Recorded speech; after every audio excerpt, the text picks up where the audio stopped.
Isang mapagpalang gabi po sa bawat isa. Welcome po sa atin pong midweek praises, preachings, and prayers. Salamat po sa bawat isa na muli nagbigay po ng panahon at pagpapauna sa gawain po ng Panginoon ngayon pong gabing ito. Salamat sa pagkakataon na pinagkaloob niya para atin pong alalahanin ang kabutihan ng Panginoon at bigyan siya po ng kapurihan sa kanya pong patuloy na ginagawa sa buhay po natin.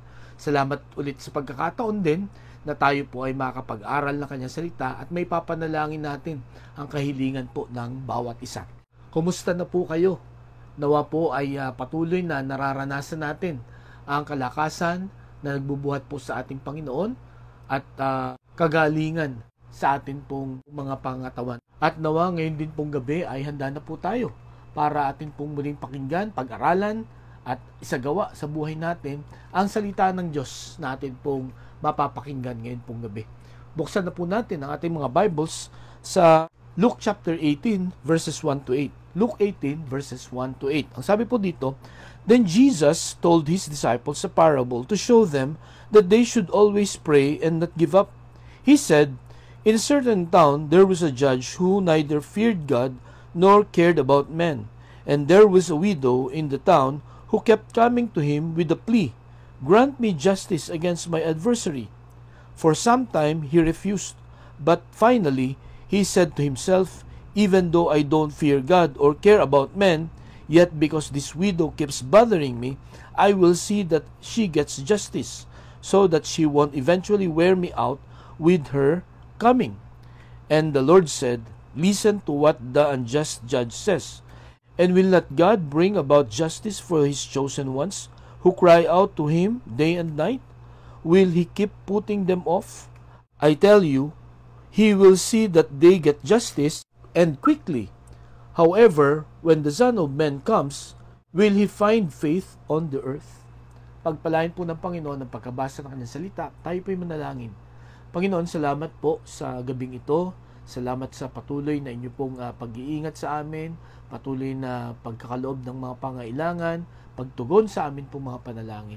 Sa gabing ito, sa amin pong talinhagang pag-aaralan, nawa ito po ay magbigay ng katugunan sa amin pong mga tanong, sa amin pong mga kahilingan, at ito po ay patuloy na magpatatag ng amin pong pananampalataya. Sa amin pong pag-aaral, ibukas mo na ang aming isipan, ang aming puso, at bigyan mo ng kalakasan ng amin pong mga paa upang magawa namin ito sa amin pong pang-araw-araw na pamumuhay. Salamat po, Panginoon, ito aming dalangin sa pangalan ni Jesus. Amen. Nitong nagdaang mga linggo ay napanood po natin ang iba't ibang pagtatapos sa mga universities and colleges. And I know na meron pa rin po na mga susunod pa sa mga susunod na linggo na mga pagtatapos na magaganap or graduation. At sa mga graduation pong ito ay makakakita po tayo ng iba-ibang mga nakaka-inspire na mga kwento, kung paano nagtapos, kung paano nagsakripisyo ang mga magulang para makatapos ang kanila pong mga anak. Katulad na lang po ng larawang ito. Ito po ay nakita ko sa Facebook at katulad po ng nakasulat sa Facebook na ito, maraming mga tao ang humanga sa ginawa ng mga magulang ng 8 magkakapatid na ito. At ako din po ay humanga sa mga sakripisyo na kanilang ginawa. Ang pangalan po ng mga magulang ng 8 magkakapatid na ito na nakatapos sa kanila pong pag-aaral, sila po ay sina Diosdado Cataraha Sr. at si Libelita Tautuan. Sila po ay mga taga San Remedio, Cebu. At ang tanging trabaho lang po ng mag-asawang ito ay magsasaka. At ayon po sa description, talagang ginugol nila ang kanilang buhay sa init ng araw, sa pagsasaka para lamang maigapang at mapatapos po ang 8 nilang mga anak. At sa awa po ng Diyos, nakita po natin na yun nga po, itong mga pictures ng mga anak nilang ito ay napakaganda at napakagandang kwento. Nagbibigay ito ng inspirasyon sa bawat isa na kumbaga ay nag-struggle sa pagpapaaral. Marami po tayong aral na makukuha buhat po sa larawang ito, buhat po sa pangyayaring ito. Ang isa po ay yung tinatawag na persistence, o pagpupursige. Di po ba? Kung hindi po nagpursige itong mga magulang sa kanilang pagtatrabaho, kahit na ang kanilang trabaho ay hindi katulad ng mga high-paying jobs na alam natin, ang kanila pong trabaho ay pagsasaka, at nakita rin po natin ang persistence nitong magkakapatid na ito, no, na talagang pinahalagahan nila yung mga sakripisyo ng kanilang mga magulang. At meron nga tayong kasabihan, at ito rin po ang dahilan kung bakit nagsakripisyo ng ganito itong mga magulang ng magkakapatid na ito, kasi ang sabi nila, wala silang pwedeng ipamana kundi ang edukasyon. At ang edukasyon kailanman ay hindi pwedeng nakawin or agawin sa kanila. So again, yung salitang persistence or pagpupursige, napakahalaga po niyan. At kung meron po tayo niyan, at kung yan po ay ginagawa natin sa lahat ng ating mga plano sa buhay, ay madalas positibo po ang resulta nito. Mga kapatid, ngayong gabi, ang pag-uusapan natin ay tungkol sa pagpupursige din. At ito pong ating pag-aaralan ay tungkol sa pananalangin.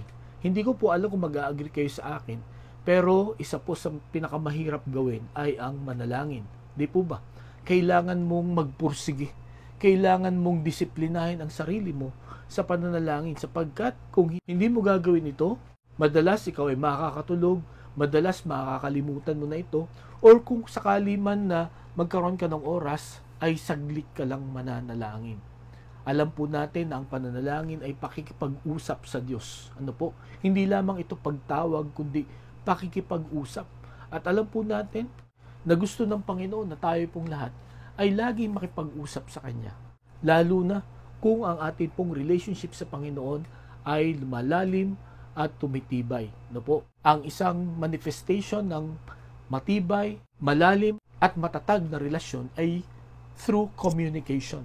At yun ang dahilan kung bakit po itinuro ng Panginoon Hesukristo ang talinhagang ito sa kanyang mga apostol. Tinuruan niya, ayon po dito sa verse 1 ng chapter 18, ang mga apostol sa larangan ng pananalangin. Ang sabi niya sa verse 1, "Then Jesus told his disciples a parable to show them that they should always pray and not give up." Dapat lagi silang manalangin at huwag silang mapagod, huwag silang tumigil.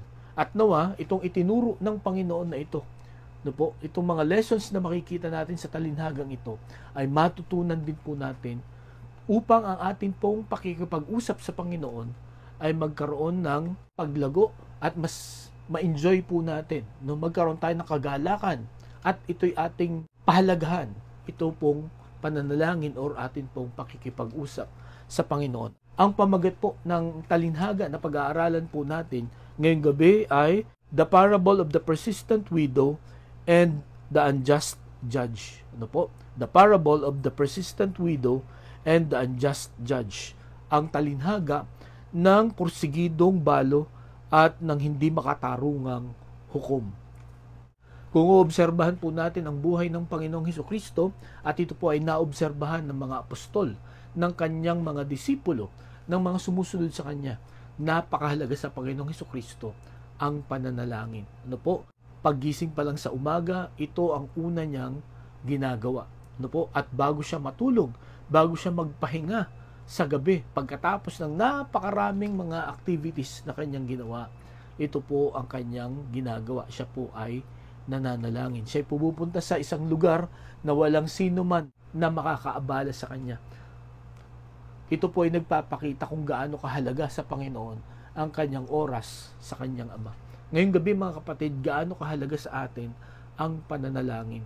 Gaano po tayo ka-excited sa atin pong pakikipag-usap sa atin pong Ama? Nawa sa atin pong pag-aaralan ngayong gabi, sa 3 lessons na tinuro ng Panginoon sa mga apostol, nawa ay matutunan din nga po natin ito upang tayo po ay magkaroon ng pagpapahalaga at kagalakan every time na tayo po ay tumatawag sa atin pong Panginoon.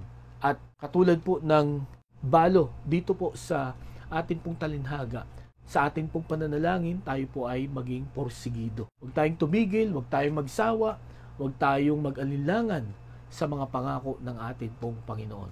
So ang una na lesson na makikita natin dito ay the cry of the widow. No? The cry of the widow.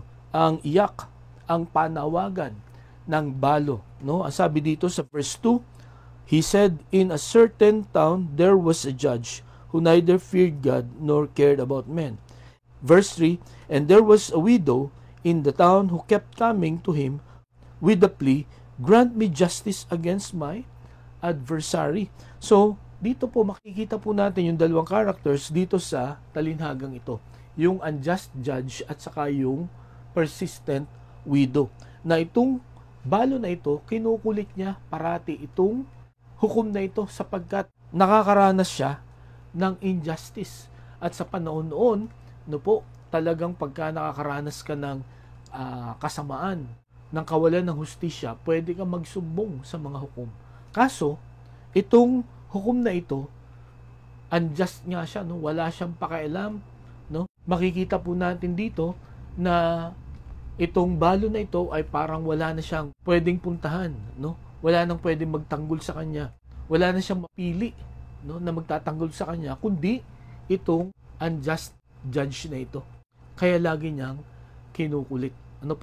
It is interesting na ang ginamit ng Panginoon dito na character ay widow, hindi a wife or a woman or a queen. Okay? Kundi ang in-specify niya na widow. At alam po ninyo na ang widow nung unang panahon, pagka sinabing widow, patay na ang asawa niya at walang anak na mag-aalaga sa kanya. According po sa Exodus chapter 22 verses 22 to 24, ito dapat ang magiging treatment ng mga Israelites sa mga balo, Ang sabi dito sa Exodus chapter 22 verses 22 to 24, do not take advantage of a widow or an orphan. If you do, and they cry out to me, I will certainly hear their cry. My anger will be aroused, and I will kill you with the sword. Your wives will become widows, and your children fatherless. So, sabi po ng Panginoon kay Moses, na gawin mong batas ito. Dapat ganito ang maging treatment sa mga balo, sa mga orphans, or mga ulila. Dapat wag mo silang pagsasamantalahan at aapihin sapagkat pagka sila'y umiyak sa akin, humingi siya ng tulong sa akin, gaganti ako.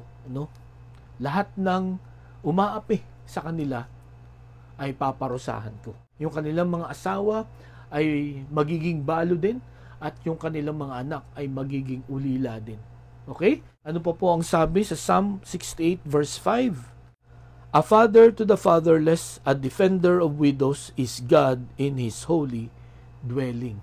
Sa mga balo at sa mga ulila, ang Panginoon ang kanilang magiging ama, ang kanilang magiging tagapagtanggol. Sapagkat nung unang panahon, kaya binigyan ito ng emphasis ng Panginoon na dapat ganito ang treatment sa mga widows and orphans, sapagkat yun nga, wala silang asawa, wala silang ama na magtatanggol sa kanila. Walang ama, walang asawa na magpo-provide ng mga pangangailangan nila. Kaya kawawa sila. Kaya ganito ang instruction ng Panginoon, na huwag niyong pagsasamantalahan ang mga yan, huwag niyong aapihin. Kailangan ay alagaan, protektahan. Sapagkat kung hindi mangyayari ito, lahat ng gagawa ng masama sa kanila ay paparusahan ng Panginoon. Meron pa po isa pang talata tayong makikita sa Deuteronomy chapter 27 verse 19. Cursed is the man who withholds justice from the alien, the fatherless, or the widow.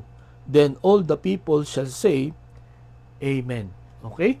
So, pinanumpa dito, ni Moses ang lahat ng mga Israelites na ganito ang mangyayari sa mga tao na hindi magbibigay ng katarungan, sa mga dayuhan, sa mga ulila at sa mga balo, na masama ang mangyayari sa kanila, na sila ay may sumpa. At lahat ng mga Israelites, silang lahat ay nag-amen or nag-agree sa ganitong batas tungkol sa treatment sa mga aliens, fatherless, and widows. So makita po natin dito yung kalagayan ng widow na ito, na nangangailangan siya ng hustisya. Ngunit itong hukom na ito ay walang pakialam.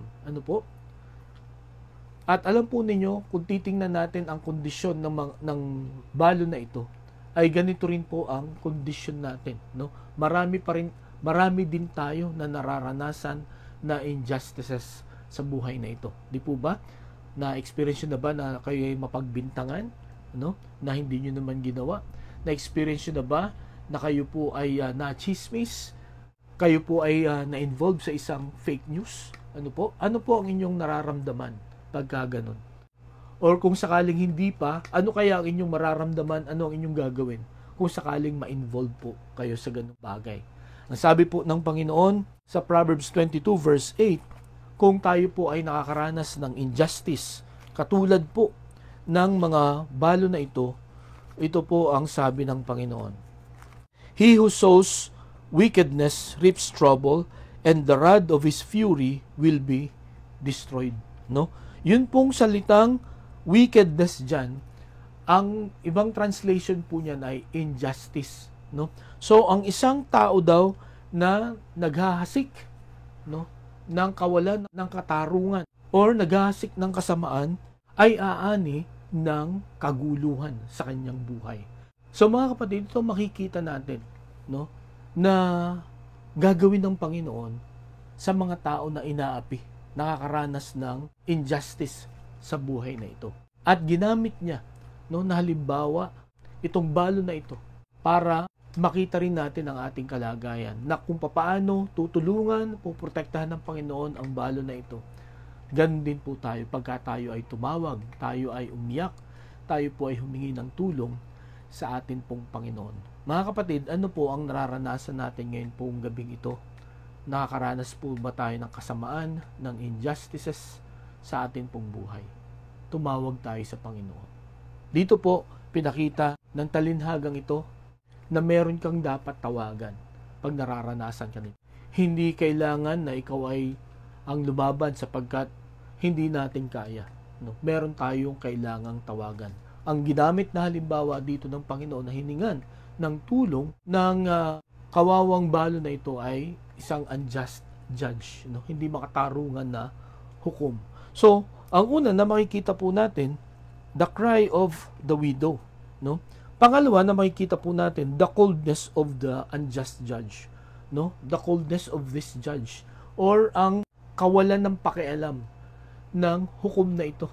Kung babalikan po natin itong verse 2, in a certain town there was a judge who neither feared God nor cared about men.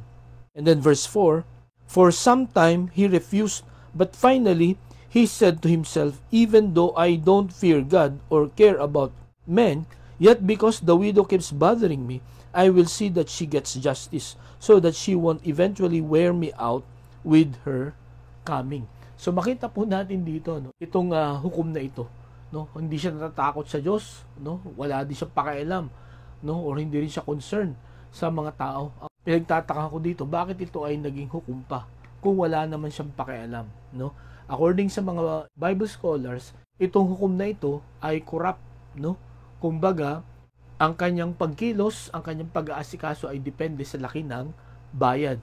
Now, since itong kumukulit sa kanya ay ang balo, no, na walang pera, walang magtatanggol, and by the way, hindi allowed ang mga babae na mag-testify sa court. Kaya, itong hukom na ito, wala talaga siyang mahihita dito sa balo na ito, kaya wala siyang pakialam.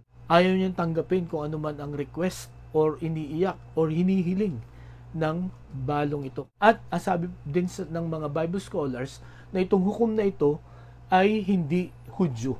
Okay? Ito ay marahil inassign ng Roman government, no, na maging hukom dito sa Israel.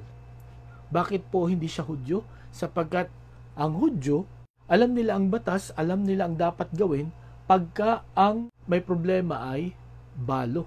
No? Pero ito, dahil sa wala siyang pakialam, no, hindi siya Hudyo. At noong unang panahon, katulad ngayon, uso na rin ang corruption sa justice. No? Nakakalungkot na nababayaran ng hustisya kahit noon pa. Okay?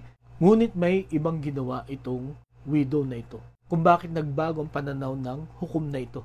Kinulit talaga niya. Talagang inaraw-araw or kahit saan magpunta itong hukom na ito, nilalapitan siya. So, nakulitan siya. At kung papansinin natin itong dahilan kung bakit niya tinulungan ang babaeng ito ay hindi dahil sa gusto niyang magkaroon ng hustisya ang babaeng ito, kundi para hindi na lang siya guluhin, ano? For his own convenience na lang. Okay? At meron pong gustong ituro ang Panginoon tungkol sa coldness ng hukom na ito. Ang gusto niya pong ipakita, madalas yung mga inaasahan natin na tutulong sa atin, yun yung mga hindi mo maasahan. Ano po? Yun yung mga wala. Di po ba? At ang Panginoon ay gumagamit ng iba-ibang mga tao, no, o iba-ibang paraan para matugunan po ang ating mga pangailangan. At sa puntong ito, dahil po sa kakakulit, no po, dahil sa persistence nitong balong ito, kahit yung masamang hukom, no, ginamit ng Panginoon para bigyan siya ng hustisya. So yun po ang pangalawa na makikita natin na lesson na tinuro ng Panginoon dito. No, ang una, the cry of the widow. Second, the coldness of the unjust, no? And then ang pangatlo po na lesson na kanyang itinuro dito is the contrast with our Father, no? Ang kabaligtaran naman nito sa ating Diyos Ama, no? Ang sabi niya sa verse 6, listen to what the unjust judge says, and will not God bring about justice for his chosen ones who cry out to him day and night? Will he keep putting them off? So parang ang gusto ditong sabihin ng Panginoon, kung itong masamang hukom na ito, dahil sa kakukulit nitong babaeng balo na ito, ay pinagbigyan niya, no? Ginawa niya yung nararapat, how much more ang ating Ama, no? Na tayo na kanyang mga anak, tayo na kanyang pinili, no? Ay araw-araw, gabi-gabi ay tumatawag sa kanya. Tayo kaya ay i-reject niya, no? Ang gustong ituro ng Panginoon dito sa mga apostol, hindi tayo i-reject ng Panginoon. Marahil may mga prayers tayo na parang ang tagal na, parang hindi naririnig ng Panginoon. Alam po natin yung tatlong sagot sa panalangin. Yes, no, and wait. Meron nga akong isa pang narinig na ang sagot daw ng Panginoon ay yes, no, wait, and I have something better. Okay? So yun po daw ang mga sagot ng Panginoon, which is true, no? Sometimes yung mga hinihingi natin ay makakasama pala sa atin, no? Or hindi pa tayo ready na matanggap yun. Pero yun nga, sa ating pananalangin, matatanggap agad natin ang sagot, no? Kung ito ay yes, wait, or no. At sana maintindihan natin, no?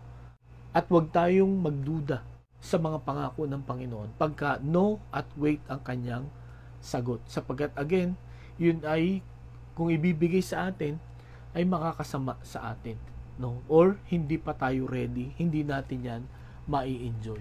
Di po ba?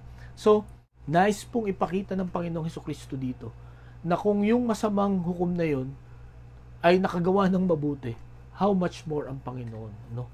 Ang mabuti na ating Ama, na gustong-gusto niya pagka tayo tumatawag sa Kanya at laging handa siyang tumugon sa kahit anumang ating panalangin. Ang sabi nga sa Isaiah chapter 65 verse 24, before they call, I will answer. While they are still speaking, I will hear.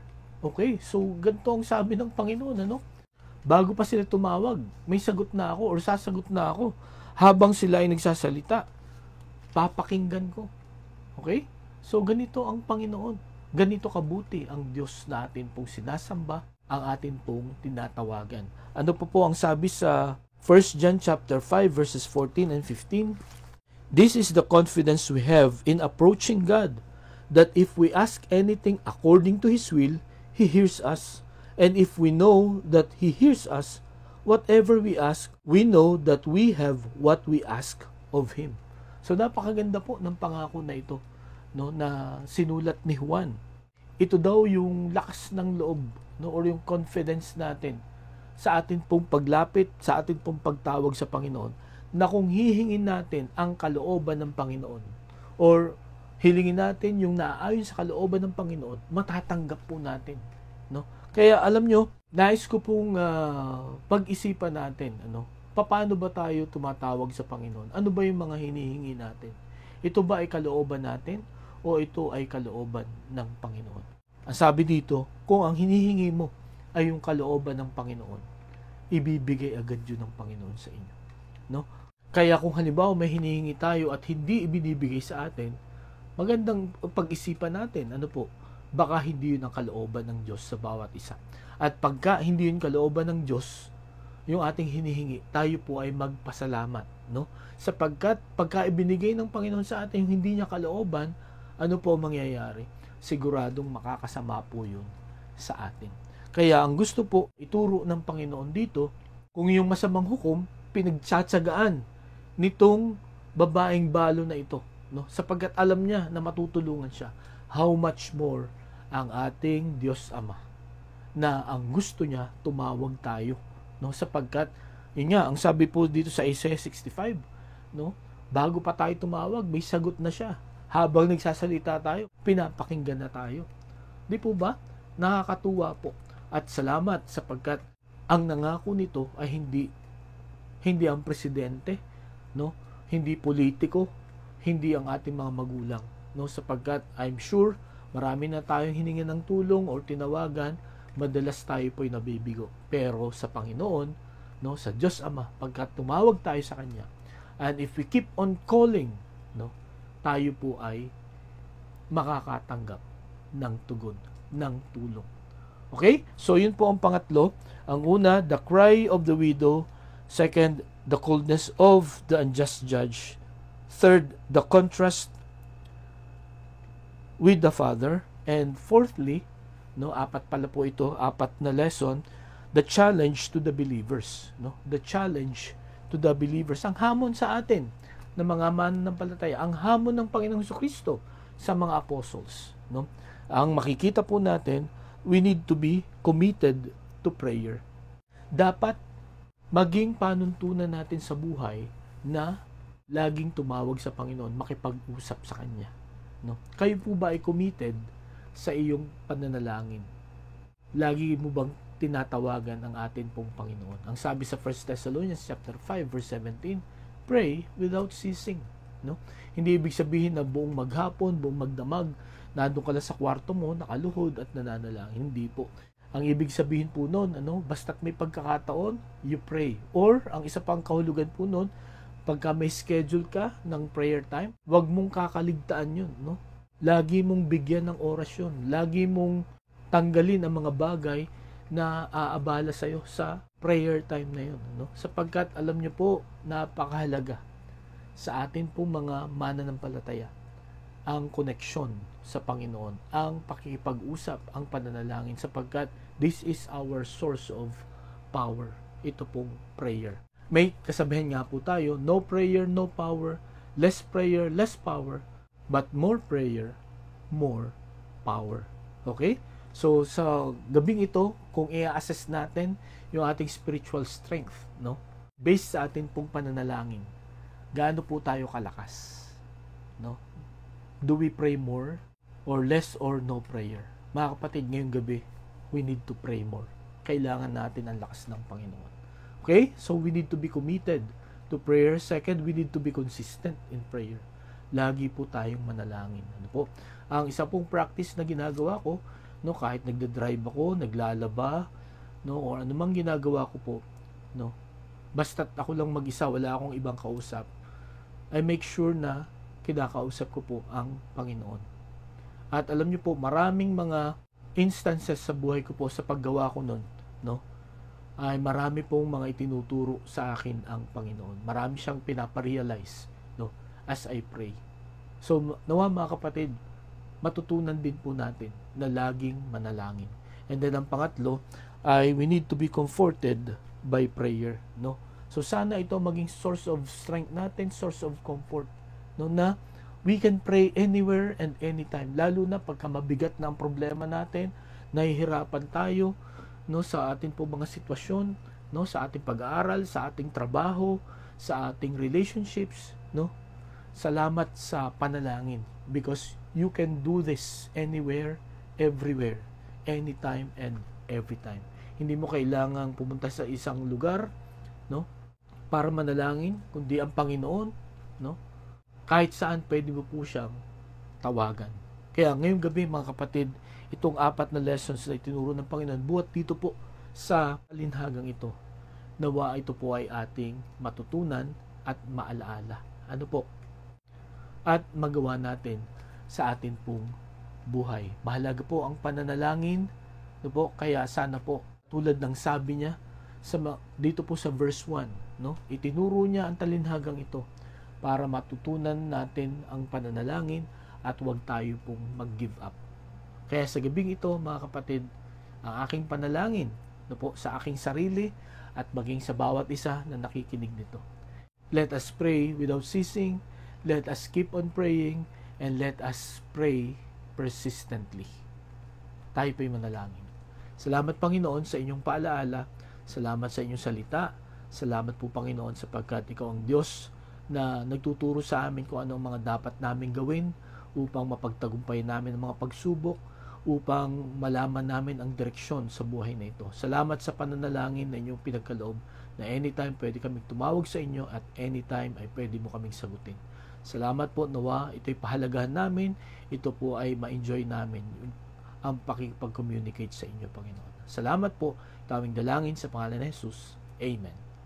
Maraming salamat po sa inyong pakikinig. Pagpalain tayo ng Panginoon. Patuloy po tayong mag-ingat at magandang gabi po sa bawat isa.